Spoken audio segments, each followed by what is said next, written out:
Hello दोस्तों, welcome back to my channel. और दोस्तों, मैं लेके आया हूँ आपके लिए इंटरनेशनल बिजनेस के कुछ इंपॉर्टेंट क्वेश्चन, जिसमें मैं आपको बताऊंगा कि कल के पेपर के लिए आपको क्या करना चाहिए, किन क्वेश्चन को पढ़ना चाहिए, किसको नहीं पढ़ना चाहिए। मतलब सारा सारा इसमें बैकअप है, सारा का सारा। अब देखते हैं कैसे। तो भाई पहले तो ये देख लेते हैं। सपोज करो बहुत सारे बच्चों का भी मैसेज आया था कि हम क्या करें, क्या ना करें, क्या ना करें। कुछ को फ़ोन पे समझा दिया मैंने, लेकिन वो थोड़ा सा, एक होता है ना मोटिवेशन, दो तरह की होती है, एक पॉजिटिव है एक नेगेटिव। कभी कभार हम क्या करते हैं, लोगों को समझाते हैं, अरे नहीं बेटा ऐसे कर लो, ये कर लो। कभी कभार हम नेगेटिव मोटिवेशन देते हैं कि भाई तुम्हारे बस की नहीं है, ऐसा करो। तो वो बच्चा एग्रेसिव होता है कि हाँ मैं करके दिखाऊंगा इनके। तो अगर मैं तुम्हें पॉजिटिव मोटिवेट करूँ या फिर नेगेटिव मोटिवेट करूँ, तो मैं आपसे ये कह रहा हूँ कि मेरी किसी बात का बुरा नहीं माने करो, क्योंकि मेरा समझाने का तरीका यह है कि अगर आप पॉजिटिव मोटिवेशन से नहीं माने तो क्या पता नेगेटिव से मान जाओ। तो मेरा दोनों तरीके से समझाने का मतलब होता है। अब अगर आप उस चीज़ को बुरा मान रहे हो तो देखो, मेरा काम है पास कराना, चाहे मैं तुम्हें कैसे भी कराऊँ। मेरी बात बुरी मत माने करो बस, क्योंकि मेरा बोलने का यही है कि कैसे भी हो बस आप पास होने चाहिए हो। तो ये तो वही बात की बात है। फिर भी अगर किसी को बुरा लगा तो उसके लिए सॉरी भाई। बने रहो चैनल पे, आपका फायदा मैं पूरा कराता रहूँगा, आपको पास कराता रहूँगा। तो हम चालू करते हैं। तो देखो, सबसे पहले तो ये बात ये करते हैं कि जिन बच्चों ने अभी से पढ़ना चालू करा है, वो अभी भी टॉपिक्स को देखते रहोगे मेरे जो मैं बताने वाला हूँ, तो तुम आराम से पास हो जाओगे, बहुत अच्छे भी नंबर ले आओगे। बशर्ते पढ़ना पड़ेगा। वैसे कोई दिक्कत है तो कॉल करके पूछ लो, कोई बड़ी बात नहीं है, मैं सबका अकाउंट उठा लूंगा। पूरी रात जिसमें मतलब कॉल करनी है कर लेना, ठीक है। तो चालू करते हैं। नूनू बेटा मार्कर कहाँ है? मिल गया रहते बेटा, मिल गया, माँ को मिल गया। ठीक है, तो चालू करते हैं। देखो, पहले बात करते हैं यूनिट 1 की। यूनिट 1 में से क्या आ सकता है? तो यूनिट 1 में से तुम्हें पढ़ना कैसे है, बहुत सीधा। सबसे पहले पढ़ना है ग्लोबलाइजेशन। क्या पढ़ना है? ग्लोबलाइजेशन। अब ग्लोबलाइजेशन में क्या पढ़ोगे, पहले बताता हूँ ग्लोबलाइजेशन होता क्या है। आपको पता नहीं होगा कि 1947 में हमारा देश आज़ाद हो रहा है, ये तो आपको पता है। 1947 में देश आज़ाद होने के बाद 1950 में आके हमारे देश में बना था इकोनॉमिक प्लानिंग। 1950 में हमारे देश में इकोनॉमिक प्लानिंग बनी थी, जो बनाई थी पंडित जवाहरलाल नेहरू ने। अब उन्होंने बनाने के बाद 1951 में बने 5 ईयर प्लान। अब 1951 में 5 ईयर प्लान बनने के बाद, फाड़ ले बेटा फाड़ ले, कोई बात नहीं, नाइन चीज़ खा रही है ना वो थोड़ा सा। 1951 में 5 ईयर प्लान बनने के बाद हमारे देश को बोला गया, हमारे देश में लगा दिया इम्पोर्ट सब्सटीट्यूशन, मतलब आयात प्रतिस्थापन, कि हमको विदेशों से लेन देन नहीं करने हैं, जिसके कारण हमारे देश में बहुत ज़्यादा लॉस भी होने लगे। तब जाके 1991 में भारत में एलपीजी लागू करी गई। एलपीजी मतलब लिक्विड पेट्रोलियम गैस नहीं, लिबरलाइजेशन, प्राइवेटाइजेशन और ग्लोबलाइजेशन। तो वहां से अल्फाज क्या है हमारे पास? ग्लोबलाइजेशन, जिसका मतलब होता है अपने देश की अर्थव्यवस्था को विदेशों से खोल दो। अब एक दिमाग लगाओ, ग्लोबलाइजेशन मतलब क्या हुआ कि जब हम अपने देश की इकोनॉमी को विदेशों से खोल देते हैं तो उसे क्या बोलते हैं हम? ग्लोबलाइजेशन। तो पहला टॉपिक आपका क्या है? ग्लोबलाइजेशन क्या होता है, इसमें क्या क्या पढ़ना है, कि ग्लोबलाइजेशन का मतलब क्या होता है, इसके कंपोनेंट क्या होते हैं और इसके फायदे क्या हैं। कोई बड़ी बात तो नहीं है। इतना पढ़ने के बाद आपको सीधा पढ़ना है इंटरनेशनल बिजनेस। क्या पढ़ना है?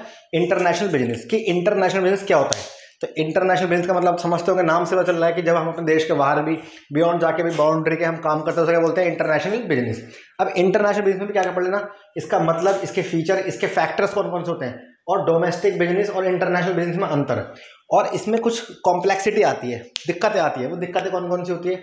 और मेन चीज़ जो मुझे लग रहा है कि शायद आ जाए, वो है ओरिएंटेशन ऑफ इंटरनेशनल बिजनेस, की इंटरनेशनल बिजनेस की ओरिएंटेशन क्या होती है। इतना पढ़ने के बाद मतलब 2 टिक लगा लेना, पहले वीडियो देखना, वीडियो देखने के बाद पढ़ना उसको, ठीक है।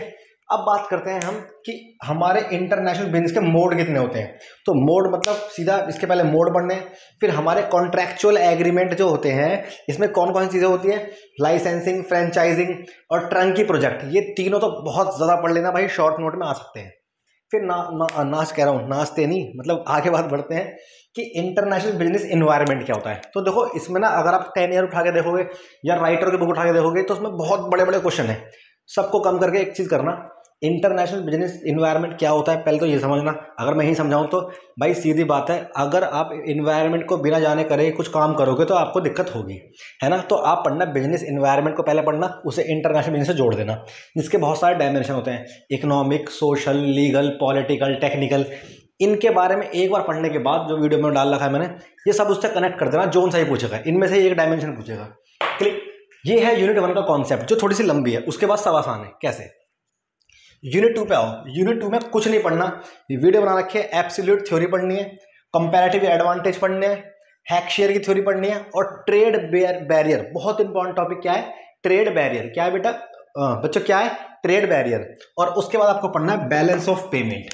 बैलेंस ऑफ पेमेंट की वीडियो नहीं है, थोड़ा समझाने की कोशिश करता हूँ इसी वीडियो में। बैलेंस ऑफ पेमेंट का मतलब क्या होता है कि जब एक साल के अंदर हमारे यहाँ के व्यक्ति विदेशों से लेन देन करते हैं, जब हमारे देश के व्यक्ति विदेशों से लेन देन करते हैं, उन्हें जहाँ पे लिखते हैं उसे क्या बोलते हैं, बैलेंस ऑफ पेमेंट। इंग्लिश में बोलो तो it is the statement in which we records all economic transaction between resident of country with non resident. Click करूँ, समझ में आ गया। और फिर इसके अंदर कौन कौन सी ट्रांजेक्शन आती है, विजिबल, इनविजिबल, यूनिलेटरल, कैपिटल, ऐसे करके छोटी सी वीडियो बना के मैं डाल दूंगा, उसको देख लेना, ठीक। फिर नेक्स्ट टॉपिक आता है आपका यूनिट 3 के अंदर। इसके अलावा कुछ मत देखना। यूनिट 3 में आपको क्या पढ़ना है, सबसे पहले तो पढ़ना है आपको उस्ताद जी को। उस्ताद जी मतलब वर्ल्ड ट्रेड ऑर्गेनाइजेशन। इसके बारे में क्या क्या पढ़ना है आपको, इसका मतलब, इसके ऑब्जेक्टिव, इसके प्रिंसिपल, इसका स्ट्रक्चर, ठीक है। फिर पढ़ना गेट और WTO का difference, World Bank, IMF, NAFTA, ASEAN, SAARC, इनके बारे में भाई बहुत जरूर पढ़ना, ठीक है। फिर जब ये चार आपके काम हो जाएंगे तो 4th यूनिट में पढ़ना फॉरेन एक्सचेंज मार्केट क्या होती है, इसका मीनिंग, इसके टाइप्स, इसके फंक्शन क्या है। 3 फंक्शन अच्छे से पढ़ लेना। और फिर फॉरेन एक्सचेंज रेट क्या होता है, जिस रेट पे हम अपनी करेंसी देके दूसरे से करेंसी लेते हैं उसे क्या बोलते हैं, फॉरेन एक्सचेंज रेट। इसको निकालने के तरीके होते हैं, टाइप कितने होते हैं, fix exchange rate system, flexible exchange rate system और मैनेज फ्लोटिंग। तीनों की वीडियो डालने वाली है, वो भी देख लेना।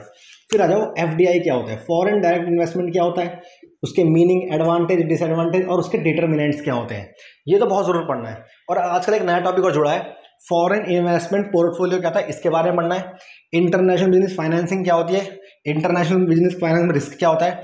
और मोस्ट इंपॉर्टेंट वीडियो डाल चुका हूँ उसकी, greenfield investment and brownfield investment. इसमें मुझे किसी बच्चे की शिकायत आई थी कि भाई आपने जो है ब्राउनफील्ड के इन्वेस्टमेंट के एडवांटेज डिसएडवांटेज समझाया नहीं है, तो स्पेशली उनके लिए मुझे एक वीडियो बनानी पड़ेगी, किसकी, ब्राउनफील्ड इन्वेस्टमेंट के एडवांटेज और डिसएडवांटेज। दोस्त इतना सारा सिलेबस नहीं है, इतना सा सिलेबस है अगर आप मेरे अकॉर्डिंग चलोगे। करना क्या है, कुछ नहीं करना, पहले लिखो यूनिट 1। अगर आप ठीक 8 बजे से पढ़ना दोबारा चालू करोगे तो बहुत आराम से कल 12 बजे तक सिलेबस पूरा खत्म कर लोगे। पास होने का तो आप रात में कर लोगे अगर मेरी सुनोगे तो दोस्तों क्या करना, पहले लिखना यूनिट 1। और अगर पास होना तो पहले चालू करना कहाँ से, यूनिट नंबर 5 से। यूनिट नंबर 5 में ये टॉपिक लिखे, ये पढ़ो, फिर 2 पढ़ो, फिर 3 पढ़ो, 1 बाद में पढ़ो। 1 थोड़ी लंबी तो बंदा किलस जाता है। तो दोस्तों यहाँ तक शायद आप पढ़ लोगे तो आप आराम से पास हो जाओगे। तो भाई अगर ये वीडियो चलेगी तो ज़्यादा से शेयर करो लोगों तक, सब्सक्राइब करो मेरा चैनल नहीं करते हो। और दोस्तों एक तुम्हारी बड़ी शिकायत है यार, तुम वीडियो देख लेते हो ये भी बोलते हो अच्छी लगी, लाइक तो कर दे करो वीडियो को, मुझे भी थोड़ा अच्छा सा फील हो जाएगा। तो मिलते हैं नेक्स्ट वीडियो में नेक्स्ट टॉपिक के साथ, जो आपकी कमियाँ है वो। और कमेंट सेक्शन में लिखना आपको किन किन टॉपिकों में दिक्कत आ रही है। इस वीडियो के कमेंट सेक्शन में अपने टॉपिक्स लिख देना कि मुझे ये टॉपिक नहीं आते हैं। योगेश शर्मा वो सारे टॉपिक बनाएगा रात में, ठीक है, क्योंकि मुझे पे अब कोई सब्जेक्ट नहीं है बनाने के लिए, सिर्फ IB की वीडियो बनानी है। तो मिलते हैं नेक्स्ट वीडियो में, बाय।